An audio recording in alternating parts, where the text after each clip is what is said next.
If you are on a weight loss journey, eyeballing your cooking oil or ghee can secretly add hundreds of extra calories to your meals.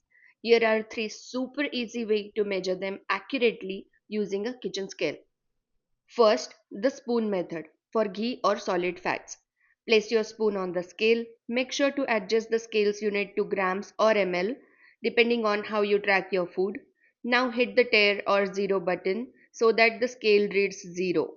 Scoop your ghee on the spoon and the number on the screen is the exact weight of your ghee, ignoring the spoon completely. Second, measuring oil directly into the pan.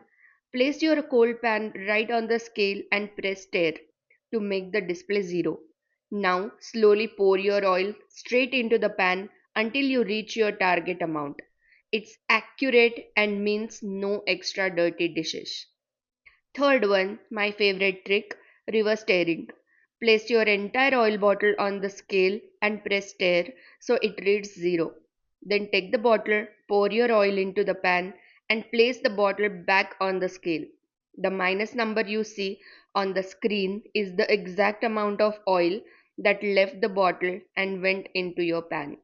Small habits like this keep your tracking honest without any guesswork. Save this video for later and follow for more simple weight loss tips.